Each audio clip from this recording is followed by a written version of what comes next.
And welcome to my YouTube channel, Pinchik Vlog. This is Apti Panmuy and we are here in Cebu Pacific Airline. And of course, after Christmas, ano masasabi nyo?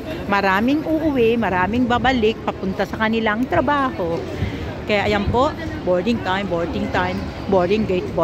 stripe 3, boarding gate, skip the line, go online, scan the QR code to settle your balance online up to 15 minutes before your flight. Oh, ayan. Ayan. Pag kailangan nyo ng wheelchair, sabihin nyo lang. Ako po minsan kailangan ko pag mag-backpain ako, kaya minsan may wheelchair ako. Yan. Don't be ashamed, wala pong additional charge yan. Yung wheelchair po para sa mga PWD, sa mga senior, at sa mga kailangan po ng wheelchair. So, ang advice ko lang po sa inyo, kahit kayo pumunta, ako po nagpunta ako ng Italy, galing ako Roma, nag-Shanghai, nag-Hong Kong, nag-request po ako ng wheelchair kasi po may back pain ako. And then, bibigyan po kayo ng wheelchair without any charge. Kaya kung may nararamdaman kayo, wag nyo na pungtisin ang sarili ninyo. Magsabi lang po kayo pag nag-check-in kayo, sabihin niyo na you need a wheelchair. Oh, but no, you need to tell, pag nag-check-in online kayo, kailangan nyo na sabihin yung wheelchair. Okay?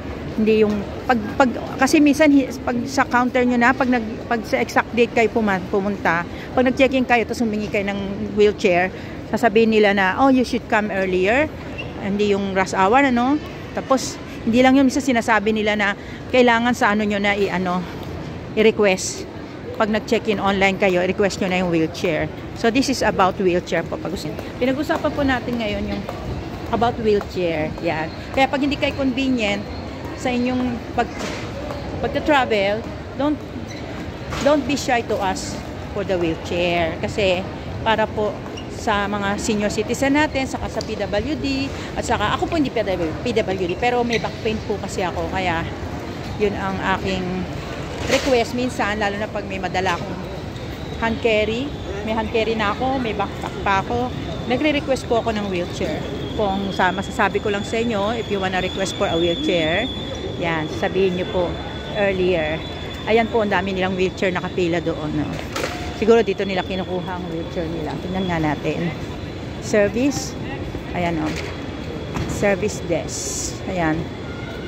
Ayan, nakapila ang mga wheelchair natin. So, we are talking about wheelchair. Ayan. Pag gusto nyo po mag-request ng wheelchair, first of all, syempre sa mga senior citizen, alam na nila yan. Ano na yan? Yan po yung wheelchair, oh. Alam na nila na pag senior citizen kayo, syempre kailangan nyo ng wheelchair, lalo na yung mga may edad. Yan. Pero pa sa mga may sakit naman, kailangan ninyo ng proof minsan. Pero ako hindi na ako hinihinga ng proof eh. Pag nag-request ako ng wheelchair sa airline, ito automatic na akong binibigyan ng service ng wheelchair. Pero just for security, kasi minsan, malay nyo, tanungin kayo ng, anong proof na meron kang back pain, ganun. Kaya I always bring my document for me when I request for the wheelchair. So, yan po ang chika ni Ate Panmuy about wheelchair. Wag po kayo mahihiyang mag-request niyan kasi libre yan, sir. Service natin yan, free of charge. At kung kayo naman po yung nahihirapan na magdala ng inyong mga bagahe, ng inyong hand carry, yan, o especially yung mga buntis, o yung bagong opera, o yung mga talagang in need, wag po kayong mahihiyang magsabi. Yun lang po. Dahil very convenient po sa inyo yun, hindi po kayo mahihirapan, lalo sa mga may edad. Yan. Kung kaya nyo po yung iba kasi may edad, ayaw naman magpa-wheelchair kasi kiri-carry pa nila okay lang naman po yun. Pero sa mga hindi kaya, I just want to inform you na pwede kayong mag-request ng wheelchair. Okay? So ayan po, meron po tayong mga OFW na napauwi na ng kanilang pinagtatrabahuan sa iba't ibang bansa. Not only, actually, this is International Airport, Terminal 3 in Philippines, and we have different OFW going to different countries like Hong Kong, Kuala Lumpur, Singapore, Dubai, and lumampas yata ako doon yung anak sa kabila. So, ayan po. Yung iba nag-uwian na yung mga family abroad, o kaya yung mga contract worker natin dahil tapos na ang Pasko, hindi na nila inabot ang New Year kasi minsan talaga pinaka-importante sa kanila yung Pasko, kaya umuwi sila ng Pasko. Yan. Pero yung iba naman inaabot nila hanggang New Year. Kaya Depende po sa bakasyon nila. Okay, so dito na po tayo, mahabang pila. This is international, kaya halo-halong kalamay yan. And for me, no problem, kasi ayan po nakikita nyo yan. Yan ang wheelchair. Usually, pag kayo ay mag-check-in na naka-wheelchair, kayo yung, pag nag-check-in kayo dyan, paantayin niya kayo, sasabihin niya na you wait here first, antayin muna kayo dito dahil pag tatawagin kayo pag nandito na yung wheelchair. Yan. Usually kayo yung, kahit nag-check-in kayo na maaga, pababalikin kayo para paupuin kayo sa wheelchair. So, yan po ang speaking. Puro wheelchair na lang ako. Yan. Yan po ay about wheelchair tayo. Yan. Mga naghihintay yan na mga mag-check-in na nag-request ng wheelchair. Yan.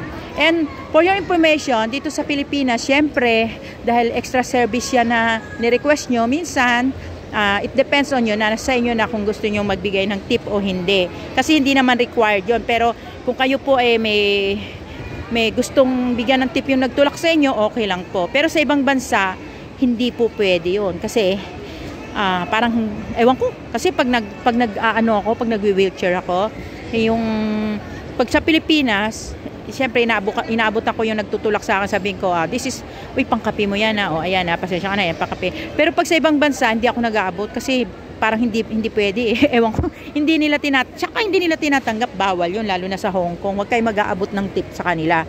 And also, nung nag-Italy ako, nag-Shanghai ako, nag-wheelchair ako, pero hindi ako nagbigay ng tip. Kasi nga, parang talagang hindi ewan ko lang, dito lang nata sa Pilipinas yung tip-tip na yan hindi ko pa nasubukan magbigay ng tip doon. Next time, subukan ko, pero wag na. Kasi rich naman sila yun pala. At saka yung mga kapwa Pilipino naman natin, parang tulong na natin sa kanila yun, sabihin natin na pangkape nila, di ba? So, it depends on you if you wanna give tip or no about wheelchair. Yan. So, ang pinag-usapan natin is about wheelchair. Ang haba, puro wheelchair na lang sinabi ko. So, ayan, haba ng pila. Wait tayo. Ayan, okay? So, ang kagandahan lang po, ang tip ko lang sa inyo, pag may wheelchair, syempre, hindi kayo manabibigatan kasi nakasakay kayo sa wheelchair. So, yung backpack ninyo nasa wheelchair din. So, hindi kayo nahirapan. Okay, so ito naman yung sinasabi natin na mag-check-in. Yung checking online ka, tapos yung baggage mo, piprint mo na para mas mabilis. Yan. Papaprint mo na yan. Print baggage tab para mas mabilis. Yan. Okay. So, yan po. Nakita nyo yung ano nila sa screen, Ang ganda. Love. Ba't kaya love? Ayan love. Love. Love. Love. Yay! Hindi ko makita. Love. Yan, love. Yan, okay. Yan, ang pila natin.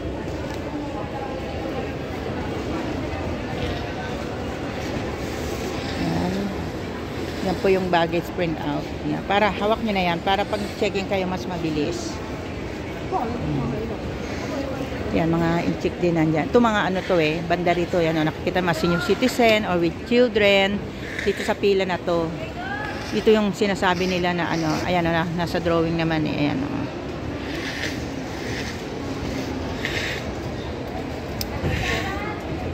Yan. Ayan yan. Priority line yan. Priority line, okay? Dito hindi priority line dito. Kaya mas mahaba dito. Mas mahaba ang pila dito.